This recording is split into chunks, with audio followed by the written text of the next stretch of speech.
नमस्कार। इस वीडियो में हम लोग समय की शुरुआत से पाठ का आरंभ करेंगे।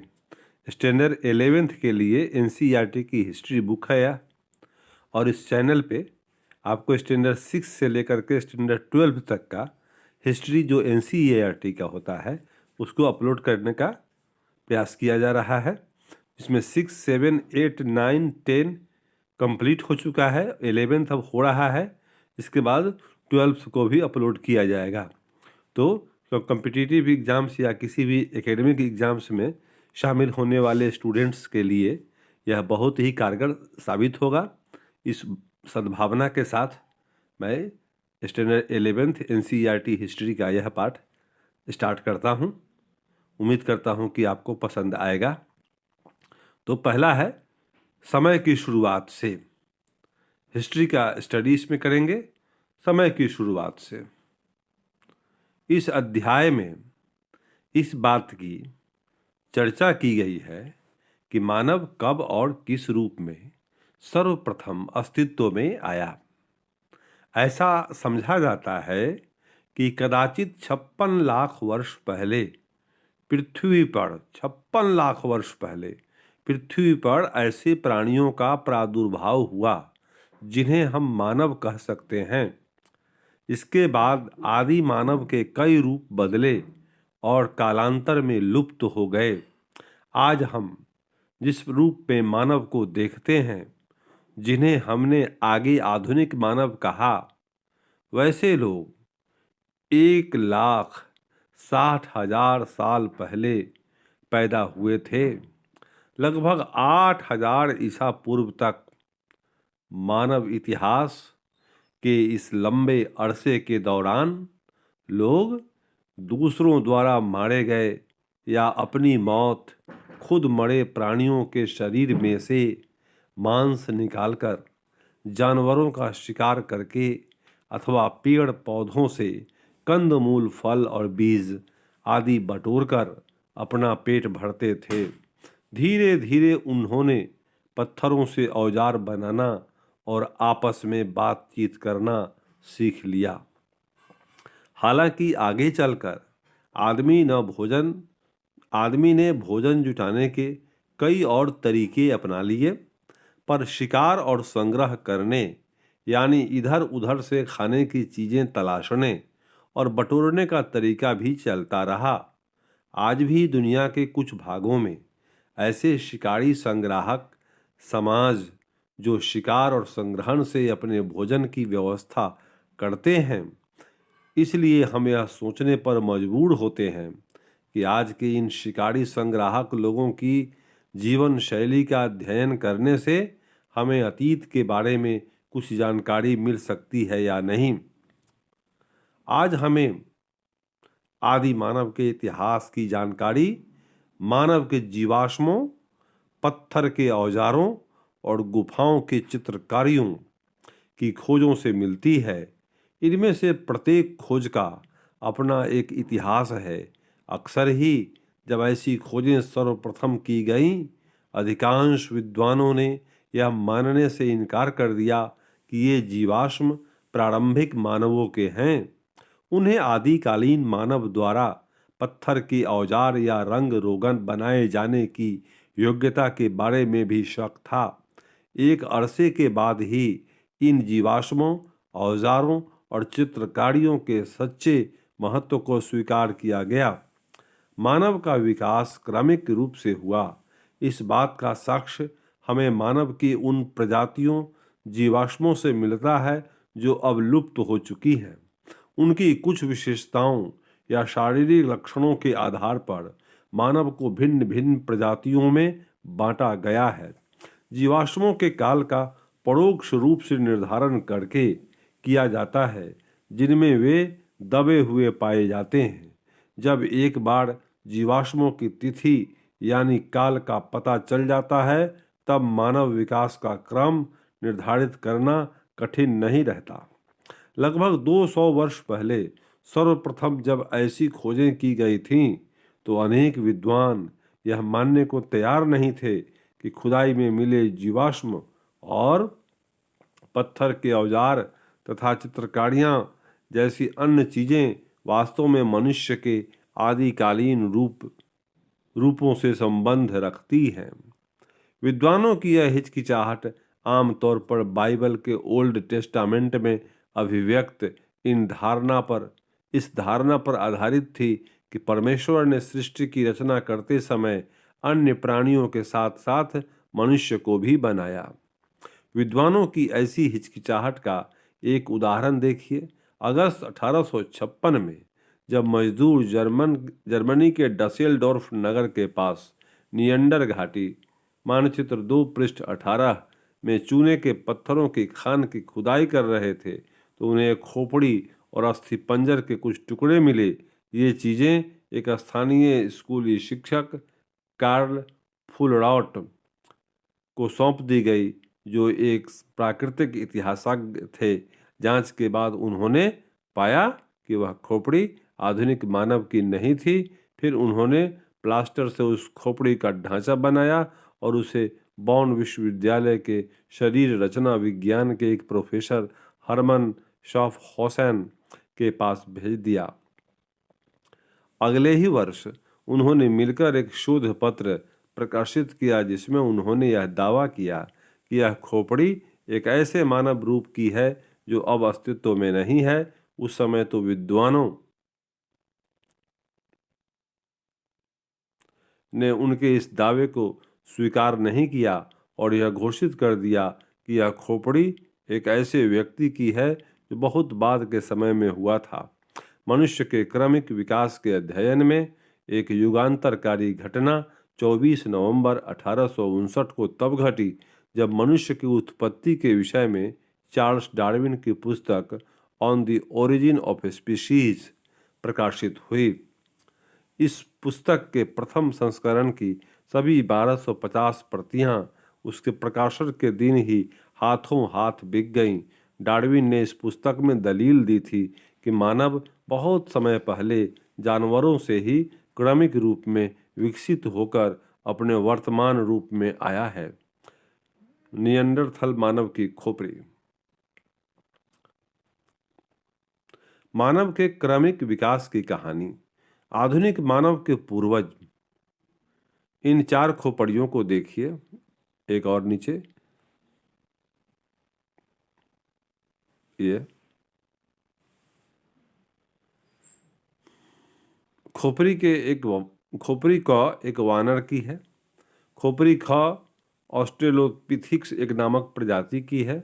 खोपड़ी ग होमो इरेक्टस सीधे खड़े होकर चलने वाले आदमी की है। खोपड़ी घ होमोसैपियंस चिंतनशील प्राज्ञ मानव प्रजाति की है।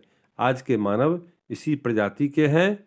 इन खोपड़ियों में आप अधिक से अधिक जितनी समानताएं और अंतर देखते हैं उनकी सूची बना सकते हैं। इस हेतु आप सबसे पहले इन खोपड़ियों का मस्तिष्क खोलों, जबड़ों और दांतों की भली भांति देखिए। चित्र में दिखाई गई खोपड़ियों की रचना में आप जो भी अंतर पाएंगे उनका कारण वे परिवर्तन हैं जो मानव के क्रमिक विकास के फलस्वरूप उत्पन्न हुए हैं। मानव के क्रमिक विकास की कहानी बहुत ज़्यादा लंबी और कुछ जटिल या उलझी हुई भी है। इस संबंध में अनेक अनुत्तरित प्रश्न भी उठे हैं और नए नए तथ्यों और सामग्रियों से अक्सर पुरानी समझ तथा जानकारी में परिवर्तन संशोधन करने पड़े हैं। आइए कुछ घटनाक्रमों तथा परिवर्तनों और उनके परिणामों पर कुछ अधिक गहराई से चर्चा करें। मानव के विकास के क्रम को 360 से 240 लाख वर्ष पहले तक खोजा जा सकता है। कभी कभी हमारे लिए इतने लंबे समय के विस्तार की कल्पना करना बहुत कठिन हो जाता है। यदि आप अपनी पुस्तक के एक पृष्ठ को 10,000 वर्षों के बराबर माने तो 10 पृष्ठ 1 लाख वर्षों के बराबर और 100 पृष्ठ 10 लाख वर्षों के बराबर होंगे। इस प्रकार 360 लाख वर्षों के बारे में सोचने के लिए आपको 3600 पृष्ठों की पुस्तक की कल्पना करनी होगी। यह वह समय था जब एशिया तथा अफ्रीका में स्तनपायी प्राणियों की प्राइमेट नामक श्रेणी का उद्भव हुआ था। उसके बाद लगभग 240 लाख साल पहले प्राइमेट श्रेणी में एक उपसमूह उत्पन्न हुआ जिसे होमिनाइड कहते हैं। होमिनाइड। इस उपसमूह में वानर यानी एप शामिल थे। फिर बहुत समय बाद, लगभग 56 लाख वर्ष पहले, हमें पहले होमिनिड्स प्राणियों के अस्तित्व का साक्ष्य मिलता है। होमिनिड वर्ग होमिनाइड उपसमूह से विकसित हुए। उनमें अनेक समानताएं पाई जाती हैं, लेकिन कुछ बड़े अंतर भी हैं। होमिनाइडों का मस्तिष्क होमिनिडों की तुलना में छोटा होता था। ये चौपाए थे, यानी चारों पैरों के बल चलते थे, लेकिन उनके शरीर का अगला हिस्सा और अगले दोनों पैर लचकदार होते थे। इसके विपरीत होमिनिड सीधे खड़े होकर पिछले दो पैरों के बल चलते थे। उनके हाथ विशेष किस्म के होते थे, जिनकी सहायता से वे औजार बना सकते थे और उनका इस्तेमाल कर सकते थे। हम अगले अनुभाग में उनके द्वारा बनाए गए औजारों और उनकी विशेषताओं के बारे में अधिक बारीकी से चर्चा करेंगे। दो प्रकार के साक्ष्य से यह पता चलता है कि होमिनिडों का उद्भव अफ्रीका में हुआ था। पहला तो यह कि अफ्रीकी वानरों एप का समूह होमिनिडों से बहुत गहराई से जुड़ा है। दूसरा, सबसे प्राचीन होमिनिड जीवाश्म जो ऑस्ट्रेलोपिथिकस वंश जेनेसस के हैं, पूर्वी अफ्रीका में पाए गए हैं। उनका समय लगभग 56 लाख वर्ष पहले का माना जाता है। इसके विपरीत अफ्रीका से बाहर पाए गए जीवाश्म 18 लाख वर्ष से अधिक पुराने नहीं हैं। ठीक है।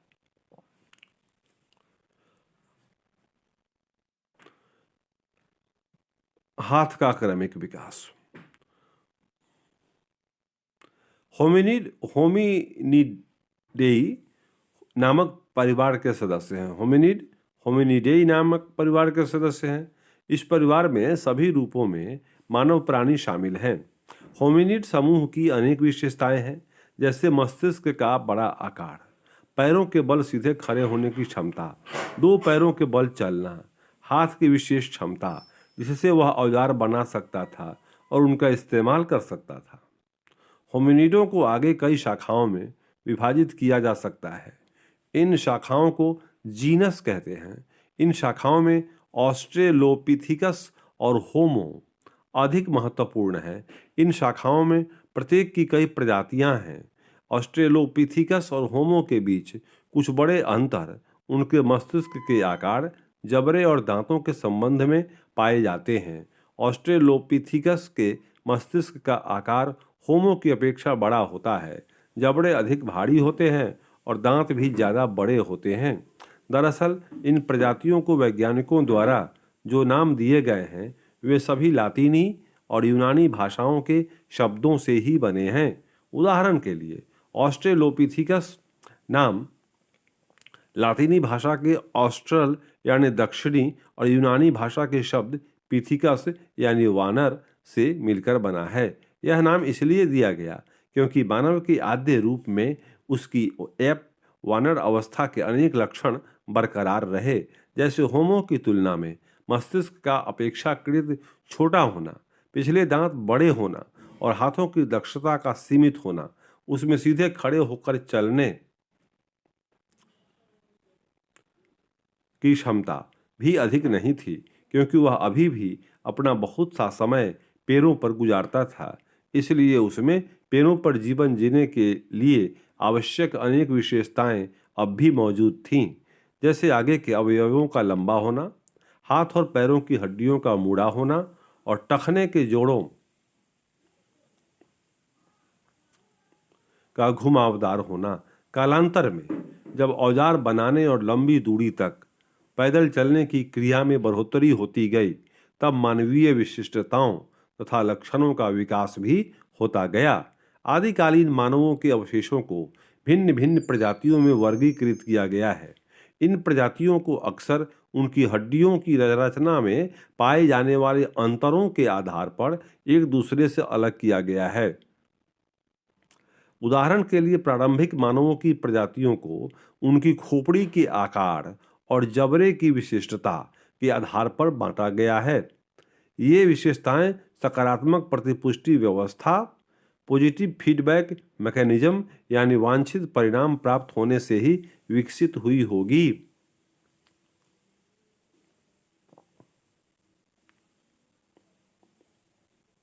ठीक है।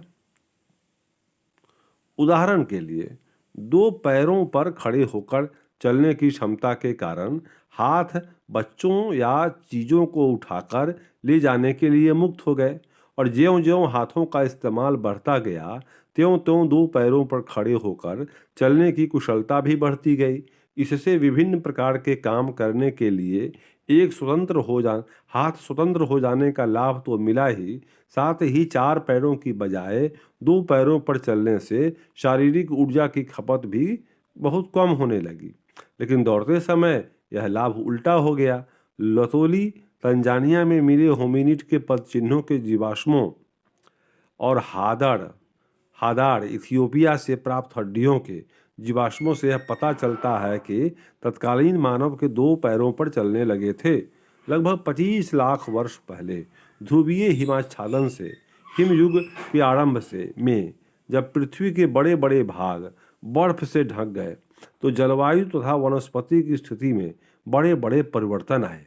तापमान और वर्षा में कमी हो जाने के कारण जंगल कम हो गए और घास के मैदानों का क्षेत्रफल बढ़ गया, जिसके परिणाम स्वरूप ऑस्ट्रेलोपिथिकस के प्रारंभिक रूप, जो जंगलों में रहने के आदी थे, धीरे धीरे लुप्त हो गए और उनके स्थान पर उनकी दूसरी प्रजातियां आ गईं जो सूखी परिस्थितियों में आराम से रह सकती थीं। इनमें जीनस होमो के सबसे पुराने प्रतिनिधि शामिल थे। होमो लातिनी भाषा का एक शब्द है जिसका अर्थ है आदमी। यद्यपि इसमें पुरुष और स्त्री दोनों शामिल हैं, वैज्ञानिकों ने होमो को कई प्रजातियों में बांटा है और इन प्रजातियों को उनकी विशेषताओं के अनुसार अलग अलग नाम दिए हैं। इस प्रकार जीवाश्मों को होमो हैबिलिस औजार बनाने वाले, होमो इरेक्टस सीधे खड़े होकर पैरों के बल चलने वाले और होमो सैपियंस प्राज्ञ या चिंतनशील मनुष्य के रूप में वर्गीकृत किया गया है। होमो हैबिलिस के जीवाश्म इथियोपिया में ओमो और तंजानिया में ओल्ड वर्ल्ड गोर्ज से प्राप्त किए गए हैं। होमो इरेक्टस के प्राचीन जीवाश्म अफ्रीका और एशिया दोनों महाद्वीपों में पाए गए हैं, यथा कूबी फोड़ा और पश्चिमी तुर्काना, केन्या, मौड़, जकार्ता और संगीरन जावा। एशिया में पाए गए जीवाश्म अफ्रीका में पाए गए जीवाश्मों की तुलना में परवर्ती काल के हैं। इसलिए यह अधिक संभव है कि होमिनिड पूर्वी अफ्रीका से चलकर दक्षिणी और उत्तरी अफ्रीका, दक्षिणी तथा पूर्वोत्तर एशिया और शायद यूरोप में भी 20 से 15 लाख वर्ष पहले गए। ये प्रजातियां लगभग 10 लाख वर्ष पहले तक जीवित रहीं।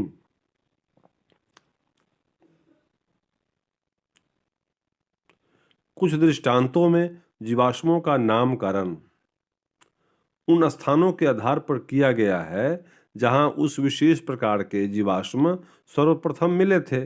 जैसे कि जर्मनी के शहर हाइडेलबर्ग में पाए गए जीवाश्मों को होमो हाइडेलबर्गेंसिस कहा गया, जबकि नियंडर घाटी में पाए गए जीवाश्मों को होमो नियंडरथैलेंसिस श्रेणी में रखा गया। यूरोप में मिले सबसे पुराने जीवाश्म होमो हाइडेलबर्गेंसिस सबसे पुराने और होमो नियंडरथैलेंसिस के हैं। ये दोनों ही होमो सैपियंस प्रजाति के हैं। हाइडेलबर्ग मानव 8 लाख वर्ष से 1 लाख वर्ष पूर्व दूर दूर तक फैले हुए थे। उनके जीवाश्म अफ्रीका, एशिया और यूरोप में पाए गए हैं। नियंडरथल मानव मोटे तौर पर 1,30,000 से 35,000 वर्ष पहले तक यूरोप, पश्चिमी और मध्य एशिया में रहा करते थे। वे पश्चिमी यूरोप में लगभग 35,000 वर्ष पहले अचानक विलुप्त हो गए। सामान्यतः ऑस्ट्रेलोपिथिकस की तुलना में होमो का मस्तिष्क बड़ा होता है। जबड़े बाहर की ओर और कम निकले हुए थे और दांत छोटे होते थे। उनमें मस्तिष्क के आकार में वृद्धि को अधिक बुद्धिमत्ता और बेहतर याददाश्त से जोड़ा जाता है। जबड़ों तथ्य तथा दांतों में हुआ परिवर्तन संभवतः उनके खान पान में हुई भिन्नता से संबंधित था।